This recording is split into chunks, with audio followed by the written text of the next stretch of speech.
Hi friends, இந்த 2025ல ஆன்லைன்லேருந்து நம்ம மணி make பண்ணுறதும் அவ்வளோ கஷ்டமான ப்ராசஸ் கிடையாது. ரொம்பவே ஈஸியான ப்ராசஸ் தான். இதில் பர்சனலாக எனக்கு ஒர்க்கான மெத்தட் தான் இந்த இ-காமர்ஸ். எனக்கு மட்டும் இல்லை, நான் ஒரு சில கிளைண்ட்டும் ஹேண்டில் பண்ணியிருக்கேன். இல்லை எனக்கு தெரிஞ்ச நிறைய பேரும் இந்த இ-காமர்ஸ் பிஸ்னஸ் பண்ணி சக்ஸஸ்ஃபுல்லாக இருந்துட்டு இருக்காங்க. இதெல்லாம் யூஸ் பண்ணி நீங்களே எப்படி இ-காமர்ஸ் பிஸ்னஸ்லேருந்து மணி மேக் பண்ண முடியும், இல்லை கன்சிஸ்டன்சியாக இதுலேருந்து நம்மளால ரெவன்யூ ஜெனரேட் பண்ண முடியுமாங்கிறதா இந்த வீடியோவில் பார்க்க போகிறோம். அதை ஃபுல்லாக பார்க்கறதுக்கு முன்னாடி நம்ம சேனலை சப்ஸ்கிரைப் பண்ணலாம், சப்ஸ்கிரைப் பண்ணிட்டு கூடவே பக்கத்தில் இருக்கிற பெல் ஐக்கானே அழுத்திடுங்க. பேசிக்காக இ-காமர்ஸ்னா என்னன்னா, ஒரு ப்ராடக்ட்டையோ சர்வீஸையோ நம்ம ஆன்லைனில் செல் பண்ணுறது தான் இ-காமர்ஸ்னு சொல்லுவோம். இது நீங்கள் ஃபேஸ்புக்கில் செல் பண்ணலாம், இல்லை வாட்ஸ்அப்பில் செல் பண்ணலாம், இல்லை இன்ஸ்டாகிராமாக இருக்கட்டும், இல்லை உங்களோட ஓன் வெப்சைட் அமேசான், ஃப்ளிப்கார்ட்னு நிறைய பிளாட்ஃபார்ம் இருக்குது. நம்ம எந்த பிளாட்ஃபார்மில் வேணாலும் நம்மளோட ப்ராடக்ட்டை செல் பண்ணலாம். இப்போ இந்த ஒரு பிளாட்ஃபார்ம்லையுமே ஒரு ஸ்ட்ரகிள்ஸ் இருக்குது. எக்ஸாம்பிள், நீங்கள் உங்களோட ஆர்டர் எல்லாமே வாட்ஸ்அப் மூலியமாக எடுக்கிறீங்கன்னு வச்சுக்கலாம். யாரெல்லாம் உங்களோட ப்ராடக்ட் ஆன்லைனில் பர்ச்சேஸ் பண்ணணும்னு நினைக்கிறாங்களோ, உங்களோட வாட்ஸ்அப் நம்பருக்கு மெசேஜ் பண்ணதுக்கு அப்புறமா நீங்கள் அதை பேக் பண்ணி அனுப்புற மாதிரி இருக்குன்னா, கண்டினியூவாக நீங்கள் ஒரு ஆர்டருமே ஃபாலோ பண்ணிக்கிட்டே இருக்கணும். எக்ஸாம்பிள், ஒரு கஸ்டமர் என்ன ப்ராடக்ட் வாங்கணும்னு நினைக்கிறாரு, அதை பேக் பண்ணதுக்கு அப்புறமா உங்களோட ஷிப்பிங் ஸ்டேட்டஸ் என்ன, அது கொரியர்ல எங்க வந்திருக்கு அப்படிங்கிற மாதிரி கண்டினியூவா அந்த ஆர்டர் டெலிவரி ஆகிற வரையும் அந்த கஸ்டமரோட நம்ம கான்டாக்ட்ல இருக்கிற மாதிரி இருக்கும். உங்களுக்கு ஒரு டேக்கே ஒரு 1000 ஆர்டர் 2000 ஆர்டர்லாம் வந்துச்சுன்னா இதை கண்டிப்பா உங்களோட ஹேண்டில் பண்ண முடியாது. இல்லைன்னா நம்ம அதை ஹேண்டில் பண்றதுக்கே ஒரு 1 or 2% ஹெல்ப் நமக்கு கண்டிப்பா தேவைப்படும். இந்த மாதிரி நமக்கு நிறையவே ஒரு பிளாட்ஃபார்ம்லையும் ஸ்ட்ரகிள்ஸ் இருக்கு. நம்ம பிகினரான பிசினஸ் குள்ள வரும்போது பெரிய லெவல்ல ஸ்ட்ரகிள்லாம் இல்லாம இ-காமர்ஸ் பண்றதுக்கு ஒரு சில ஆப்ஷன்ஸ் இருக்கு. இதுல இருந்து நீங்க ஸ்டார்ட் பண்ணீங்கன்னா ரொம்பவே பெஸ்டான வேலை உங்களால இ-காமர்ஸ் பிசினஸ் பண்ண முடியும். அது என்ன அப்படிங்கிற மாதிரி பார்க்கலாம். நீங்க இ-காமர்ஸ் பிசினஸ் பண்ண போறீங்கன்னா எடுத்த உடனே உங்களோட ஓன் வெப்சைட்ல செல் பண்றதை நான் கண்டிப்பா சஜஸ்ட் பண்ண மாட்டேன். ஏன்னா கண்டிப்பா அதுல உங்களுக்கு கொஞ்சம் எக்ஸ்பீரியன்ஸ் வேணும். அந்த ப்ராசஸ்லாம் எப்படி ஒர்க் ஆகுது, இல்ல என்னென்ன சார்ஜஸ்லாம் இருக்கு, எப்படி இதை நம்ம எல்லாம் ஓவர் கம் பண்ணணும்னு பேசிக்கா இதை பத்தி உங்களுக்கு ரியல் டைம் எக்ஸ்பீரியன்ஸ் இருந்தா மட்டும் நீங்க டைரக்டா ஓன் வெப்சைட் ஸ்டார்ட் பண்ணுங்க. அப்படி இல்லைன்னா இந்த அமேசான் இருக்கட்டும், ஃபிளிப்கார்ட், மீசோ இந்த மாதிரி நிறைய பெரிய பெரிய பிளாட்ஃபார்ம் எல்லாத்துலயுமே நம்மளோட ப்ராடக்ட்டை செல் பண்றதுக்கு அலோவ் பண்ணுவாங்க. இதுக்கு பேசிக்கா நமக்கு ஜிஎஸ்டி பேன் மாதிரியான ஒரு சில டாக்குமெண்டேஷன் இருந்தா மட்டுமே போதும். இதை யூஸ் பண்ணி நம்மள செல்லரா லாகின் பண்ணிட்டு நம்மளோட ப்ராடக்ட்டை அமேசான்லயோ ஃபிளிப்கார்ட்லயோ செல் பண்ண முடியும். எடுத்த உடனே இந்த மெத்தட்ல இருந்து ஸ்டார்ட் பண்ணுங்க. இதுதான் பெஸ்டான வேவா இருக்கும். எடுத்த உடனே ஒரு டொமைன் வாங்குறது, ஹோஸ்டிங் வாங்குறது, இல்ல நம்ம வெப்சைட்டோட லேண்டிங் பேஜ் நல்லா இருக்கிறதுக்காக அதுக்கு வெப் டிசைன் பண்றது, இவ்வளவு பெரிய ப்ராசஸ்க்கு நம்ம நிறையவே ஸ்பெண்ட் பண்ணாம இந்த அமேசான், ஃபிளிப்கார்ட், மீசோ இந்த மாதிரியான பிளாட்ஃபார்ம்லாம் நீங்க செல்லர் அக்கௌண்ட் கிரியேட் பண்றது கம்ப்ளீட்டா ஃப்ரீயான ப்ராசஸ் தான். ₹1 கூட நம்ம பே பண்ண மாட்டோம். நமக்கு ஒன்ஸ் ஒரு ஆர்டர் வந்துச்சுன்னா அதுக்கப்புறமா கமிஷன் பேசிஸ்ல அந்த பிளாட்ஃபார்முக்கு நம்ம ஒரு சில சார்ஜஸ் கொடுப்போம். இப்படிதான் இந்த கான்செப்ட் ஒர்க் ஆகுது. நீங்க ஃபர்ஸ்ட் எடுத்தோடனே ஒரு ஜிஎஸ்டி எடுக்கிறதுக்காக மட்டும் அமௌண்ட் ஸ்பெண்ட் பண்ற மாதிரி இருக்கும். இதை தாண்டி நீங்க பெருசா இந்த இன்வெஸ்ட்மெண்ட்டும் பண்ண மாட்டீங்க ஸ்டார்டிங் ஸ்டேஜ்ல. இப்போ இந்த ஜிஎஸ்டி வச்சுட்டு நம்ம இந்த அமேசான், ஃபிளிப்கார்ட், மீசோ இது எல்லாத்துலயுமே நம்மளும் ஒரு செல்லரா ஒரு அக்கௌண்ட்டை கிரியேட் பண்ணலாம். கிரியேட் பண்ணதுக்கு அப்புறமா மோஸ்ட் ஆஃப் த கேட்டகரி ப்ராடக்ட்டை உங்களுக்கு இந்த வெப்சைட்ல செல் பண்றதுக்கு அலோவ் பண்ணிடுவாங்க. ஜஸ்ட் ஸ்டார்டிங்ல இந்த மாதிரியான ப்ராசஸை நீங்க கண்டினியூ பண்ணுங்க. இப்போ எக்ஸாம்பிள், நீங்க அமேசான், ஃபிளிப்கார்ட் மாதிரியான வெப்சைட்லாம் செல் பண்ணிட்டு இருக்கீங்கன்னா உங்களுக்கு நிறையவே இதுல எக்ஸ்பீரியன்ஸ் கிடைக்கும். ஃபர்ஸ்ட் நீங்க ஒரு லிஸ்டிங் கிரியேட் பண்ணிருப்பீங்க. கிரியேட் பண்ண உடனே உங்களுக்கு எந்த வித ஆர்டருமே வந்திருக்காது.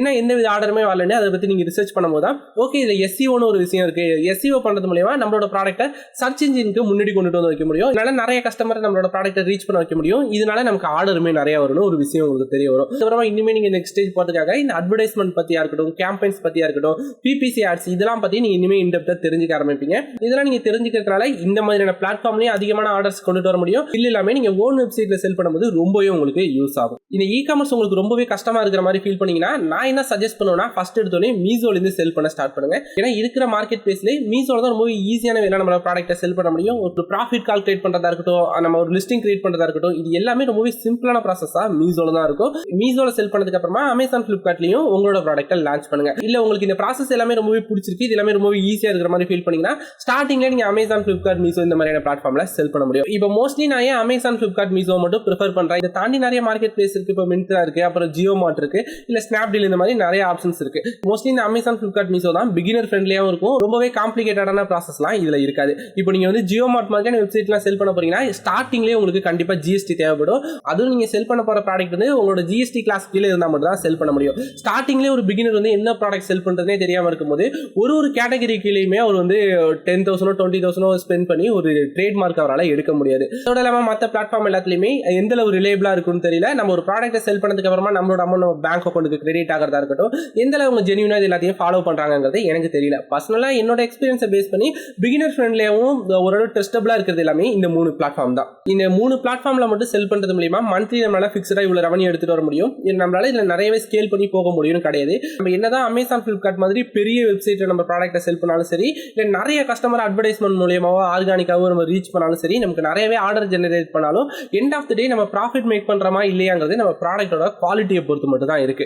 இதெல்லாம் தாண்டி மெயினான விஷயம் என்னன்னா நம்மளோட ப்ராடக்ட் தான். நம்ம ப்ராடக்ட்டை கஸ்டமர் கிட்ட போய் சேர்க்கறதுக்காக தான் நம்ம இந்த பிளாட்ஃபார்ம், அட்வர்டைஸ்மெண்ட் இந்த மாதிரி நிறைய ஸ்ட்ராட்டஜிஸ் எல்லாமே யூஸ் பண்ணுறோம். உங்கள் ப்ராடக்ட்டில் குவாலிட்டி இல்லைனா இது எல்லாமே வேஸ்ட் தான். ஏன்னா ஒரு கஸ்டமர் உங்கள் ப்ராடக்ட்டை வாங்குறாங்க, நீங்கள் செல் பண்ணுற ப்ரைஸுக்கு இது ஒர்த் இல்லைன்னு ஃபீல் பண்ணாலும் சரி, உங்கள் ப்ராடக்ட் வந்து அந்த அளவு குவாலிட்டியாக இல்லை, அதை யூஸ் பண்ணவே முடியல, நிறையவே ட்ராபேக்ஸ் இருக்குன்னா கண்டிப்பாக இந்த ப்ராசஸ் எல்லாமே வேஸ்ட் தான். End of the day customer satisfied ஆனால் மட்டும்தான் நம்மளால நிறையவே ரெவன்யூ மேக் பண்ண முடியும். எக்ஸாம்பிள் நீங்கள் அமேசான்லேயே இந்த ப்ராடக்ட்லாம் செல் பண்ணிட்டு இருக்கீங்க, ஒரு ஒஸ்டான ப்ராடக்ட்டை செல் பண்ணிட்டு இருக்கீங்கன்னா உங்களுக்கு நிறையவே ரிட்டர்ன் வரும். இந்த ரிட்டர்னாலே நமக்கு நிறையவே லாஸ் ஆகிறதுக்கு சான்சஸ் இருக்குது. அதனால நீங்கள் பிளாட்ஃபார்ம் சூஸ் பண்ணதுக்கு அப்புறமா ஒரு பெஸ்ட்டான ப்ராடக்டாக சூஸ் பண்ணுங்க. அப்புறம் நிறைய பிகினர்ஸ் பண்ணுற ப்ராப்ளம் என்னன்னா, எடுத்தோடனே மேனுஃபேக்சரிங் ஸ்டார்ட் பண்ணிடுறது. இப்போ எனக்கு தெரிஞ்சு ஒரு மேனுஃபேக்சரர் வந்து இந்த இ-காமர்ஸ் பிசினஸ்ல சம்பாதிக்கிறத விட ஒரு ரீசெல்லர் சம்பாதிக்கிறது தான் அதிகமாக இருக்கு. ஏன்னா ஒரு ரீசெல்லர் வந்து ஒரு குவாலிட்டியான ப்ராடக்ட்டை ஃபைன் பண்ணிட்டு அதை செல் பண்ணுறதுல மட்டும் தான் அதிகமான ஃபோக்கஸ் பண்ணுவாரே தவிர மேனுஃபேக்சரிங்ல நம்ம என்னென்ன சேஞ்சஸ் பண்ணணும்னு எக்ஸ்ட்ராவான வேலைலாம் இருக்காது. அதோட இல்லாமல் ஒரு ரீசெல்லருக்கு வந்து ஈஸியாக நம்ம வந்து ஒரு ப்ராடக்ட் செட் ஆகலைன்னா இன்னொரு ப்ராடக்ட்டுக்கு ஸ்விட்ச் ஆகிறது ரொம்பவே சிம்பிளான ப்ராசஸாக இருக்கும். எனக்கு தெரிஞ்ச வரையும் என்னோட எக்ஸ்பீரியன்ஸில் ஒரு மேனுஃபேக்சரர் வந்து அமேசான், ஃப்ளிப்கார்ட்டோ இல்லை அவரோட ஓன் வெப்சைட்டில் செல் பண்ணி ப்ராஃபிட் ஜெனரேட் பண்ணதை விட ஒரு ப்ராடக்ட்டை ஹோல்சேலில் வாங்கி இந்த இ-காமர்ஸ் போர்ட்டலில் செல் பண்ணி ப்ராஃபிட் மேக் பண்ணவங்க தான் அதிகம். இப்போ அமேசான், ஃப்ளிப்கார்ட்லேயே நீங்கள் நல்லாவே செல் பண்ண கற்றுக்கிட்டீங்க. ஒரு 3 months to 6 months வரையும் நிறையவே உங்களுக்கு எக்ஸ்பீரியன்ஸ் இருக்குது. இந்த ப்ராசஸ்லாம் எப்படி போகுது, நம்ம எப்படி லிஸ்டிங் கிரியேட் பண்ணணும், எப்படி ஒரு ப்ராடக்ட்டை ஷிப் பண்ணணும், ஷிப்பிங்கில் டேமேஜ் ஆனிச்சுன்னா நம்ம என்ன மாதிரியான ப்ராசஸ்லாம் பண்ணுங்கிற மாதிரி பேசிக்கான ஒரு ஐடியாஸ் உங்களுக்கு கிடைச்சிடும். ஒரு குவாலிட்டியான ப்ராடக்ட்டை எங்கே போய் பர்ச்சேஸ் பண்ணணும், பர்ச்சேஸ் பண்ணும்போது நமக்கு என்னென்ன எக்ஸ்பென்சஸ்லாம் இருக்குது, இது நம்ம செல் பண்ணும்போது நமக்கு என்னென்ன எக்ஸ்பென்சஸ்லாம் இருக்குங்கிற மாதிரியான ஒரு பேசிக்கான ஒரு ஐடியாஸ் நமக்கு கிடைச்சிடும். எனக்கு போதுமான அளவு நாலேஜ் கிடைச்சிருச்சு, என்னால் ஒரு ஓன் வெப்சைட்டில் செல் பண்ண முடியும்னு நினச்சிங்கன்னா கண்டிப்பாக நெக்ஸ்ட் ஸ்டேஜ் நீங்கள் பண்ண வேண்டியது என்னன்னா, இந்த அமேசான், ஃப்ளிப்கார்ட்டில் மட்டும் ஸ்டாப் பண்ணாமல் ஓன் வெப்சைட்டில் உங்களோட ப்ராடக்ட்டை எடுத்துகிட்டு போகிறதா. நீங்கள் ஓன் வெப்சைட்டில் செல் பண்ணும்போது தான் உங்களோட பிராண்ட் வேல்யூவே இன்க்ரீஸ் ஆகும். நீங்கள் என்னதான் அமேசான், ஃப்ளிப்கார்ட் மாதிரியான வெப்சைட்டில் செல் பண்ணாலுமே உங்களோட ப்ராடக்ட்டுக்கு எந்த அளவு டிஸ்கவுண்ட் கொடுக்குறீங்க, எந்த அளவு குவாலிட்டியான ப்ராடக்ட் கொடுக்குறீங்களோ இதெல்லாம் பேஸ் பண்ணி தான் நம்ம ப்ராடக்ட்டுக்கு நிறையவே ஆர்டர்ஸ் வரும். நம்ம எப்போ ஒரு ஓன் வெப்சைட் கிரியேட் பண்ணிட்டு அதை ப்ரொமோட் பண்ணி நம்மளோட பிராண்ட் நேமை வச்சு நம்ம எந்த அளவு ப்ரொமோட் பண்ணுறோமோ அந்த அளவு நம்ம பிராண்டுக்கான அவேர்னஸ் கிரியேட் ஆகும். நிறைய கஸ்டமர் நம்மளோட பிராண்டை பற்றி தெரிஞ்சுப்பாங்க. பிராண்ட்லேருந்து ஒரு ப்ராடக்ட் ஹிட் ஆயிடுச்சுன்னா அடுத்தடுத்த ப்ராடக்ட் வாங்குறதுக்கும் நிறைய சான்சஸ் இருக்கு. நம்மளோட பிராண்ட் மேலே ஒரு கஸ்டமருக்கு ஒரு ட்ரஸ்ட் கிரியேட் ஆகும். இந்த மாதிரி ப்ராசஸ் எல்லாம் ஃபாலோ பண்ணி ஸ்டெப் பை ஸ்டெப்பாக நம்ம இ-காமர்ஸ் பிசினஸ் பண்ணும்போது இந்த ப்ராசஸும் நமக்கு ரொம்பவே ஈஸியாக இருக்கும். அதே நேரத்தில் நம்மளால ஒரு டீசென்டான ரெவன்யூ மந்த்லி எக்ஸ்பெக்ட் பண்ண முடியும். அப்புறம் இன்னொரு முக்கியமான விஷயம் என்னன்னா, இந்த இ-காமர்ஸ் பிசினஸ் பொறுத்தவரையும் உங்களோட ப்ராஃபிட் வந்து மேக்ஸிமமா ஒரு 15 to 25% தான் இருக்கும். ஓவராலா உங்களுக்கு ஒரு மந்த்லி இருந்து ஒரு 1 lakh சேல்ஸ் ஆனிச்சுன்னா அது ஒரு 15,000 25,000 வரை தான் உங்களோட ப்ராஃபிட்டா இருக்கும். இது ஆல்ரெடி பிசினஸ் பண்ற நிறைய பேருக்கு தெரிஞ்சிருக்கும். புதுசா வந்திருக்கவங்க வந்து 1 lakh சேல்ஸ் ஆயிருக்குன்னா 1 lakh நம்மளோட ப்ராஃபிட் நினைச்சுப்பாங்க. அதுல நிறையவே எக்ஸ்பென்சஸ் இருக்கு. நம்ம அட்வர்டைஸ்மெண்ட் ரன் பண்றதா இருக்கட்டும், இல்ல ப்ராடக்ட் காஸ்டா இருக்கட்டும், இல்ல லேண்டிங் பேஜ் காஸ்டா இருக்கட்டும், இல்ல பிளாட்ஃபார்ம் ஃபீ, இந்த மாதிரி நிறைய சார்ஜஸ் இதெல்லாம் போக மேக்ஸிமமா உங்களால 25% வரை தான் ப்ராஃபிட் எக்ஸ்பெக்ட் பண்ண முடியும். அதை தாண்டி உங்களால இதுல எக்ஸ்பெக்ட் பண்ண முடியாது. மோஸ்ட் ஆஃப் த பிசினஸ்ல எனக்கு தெரிஞ்சு அப்படிதான் இருக்கும். நீங்க ஒரு சர்வீஸ் பேஸ் பண்ண பிசினஸ் பண்ணா மட்டும் தான் உங்களோட ப்ராஃபிட் மார்ஜின் அதிகமா இருக்கும். இப்போ நம்ம இந்த இ-காமர்ஸ் பிசினஸ் யூஸ் பண்ணி எப்படி ஆன்லைன்ல இருந்து மணி மேக் பண்ணலாங்கிறத பார்த்தோம். இதுல வந்து ஸ்டார்டிங்ல சொன்ன அமேசான் இருக்கட்டும், ஃபிளிப்கார்ட், மீஷோ இது எல்லாத்துக்குமே நம்ம டெடிகேட்டடா இந்த ப்ராசஸ் எல்லாமே எப்படி பண்ணணும்னு நம்ம வீடியோஸ் போட்டிருக்கோம். தாண்டி ஓன் வெப்சைட்ல நம்மளோட ப்ராடக்ட் எப்படி செல் பண்றது, இதுல அட்வர்டைஸ்மெண்ட்ல நம்ம என்னென்ன ப்ராசஸ் பண்ணணும், இல்ல அமேசான், ஃபிளிப்கார்ட்லயே உங்களுக்கு ஏதாச்சும் இந்த ப்ராடக்ட்டை செல் பண்றதுல டவுட் இருந்தாலும் கமெண்ட் செக்ஷன்ல மென்ஷன் பண்ணுங்க. நம்ம கண்டிப்பா ஒரு வீடியோ மேக் பண்ணுவோம்.